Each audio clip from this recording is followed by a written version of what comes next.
Kugira ubuzima bwiza ni amahitamo dukora buri munsi. Uko twitwara mu mirire, imyitozo ndetse n'imitekerereze bigira uruhare rukomeye mu mbaraga zacu no kugira ubuzima bwiza muri rusange.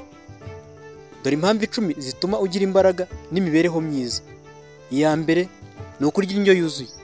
Indyo yuzuye igizwe n'ibiribwa bifitiye umubiri akamaro nk'imboga, imbuto, ibinyampeke byuzuye nk'umuceri w'umwimerere, amafi, indagara, ibishyimbo, amafunguro akungahaye kuri proteine n'intungamubiri. Ibi bituma umubiri ugira imbaraga kandi bikagufasha gukomeza ubudahangarwa. Icya kabiri ni ukunywa amazi ahagije. Amazi ni ingenzi kuko afasha umubiri gukora neza, igogora rikagenda neza ndetse akanatuma uruhu rugira itoto. Kunywa amazi buri munsi bifasha gusukura umubiri no kuwurinda umunaniro. Icya gatatu ni ugukora siporo kenshi. Imyitozo ngororamubiri nka siporo, kwiruka, kugenda n'amaguru cyangwa se yoga bituma umubiri ugira imbaraga, bikanafasha umutima gukora neza, bikanagabanya ibinure ndetse bikanagufasha kugira imbaraga umunsi wose. Icya kane ni ugusinzira neza no kuruhuka. Umubiri wawe ukenera amasaha hagati ya 7 n'9 yo gusinzira buri joro kugira ngo usubirane imbaraga. Gusinzira neza bifasha ubwonko gukora neza, bikanagabanya stress ndetse bikanongera ubushobozi bwo gutekereza neza. Icya gatanu ni ukwirinda stress no kugira imitekerereze mizima.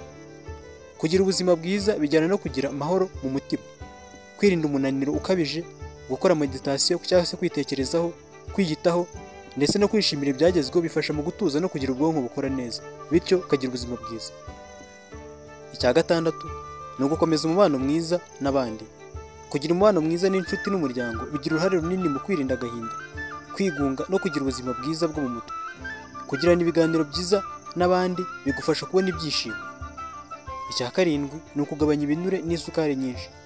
Kurya ibiryo bikize ku binure n'isukari nyinshi byongera ibyago byo kurwara indwara zitandukanye nka diabete, umuvuduko w'amaraso n'izindi zitandukanye. Ni byiza guhitamo ibiribwa bifitiye umubiri akamaro aho guhitamo ibiwangiza. Icya munani, kwita ku ruhu no ku isuku y'umubiri. Isuku ni ingenzi mu gukomeza ubuzima bwiza. Koga neza, gusukura amenyo, kwita ku ruhu ndetse no gukoresha amavuta arurinda gukanyarara bigira uruhare mu gutuma wiyumva neza kandi ukagaragara neza, ukagira n'ubuzima bwiza. Icya 9, kwirinda itabi ndetse n'ibindi biyobyabwenge.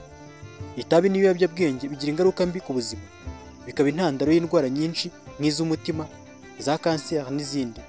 Kwirinda ibi bintu bituma kugira ubuzima bwiza bw'igihe kirekire bishoboka. Icya 10 ni ukugira intego no kwigirira icyizere. Ubuzima bwiza si umubiri gusa, ahubwo bijyana no kugira intego n'icyerekezo mu buzima.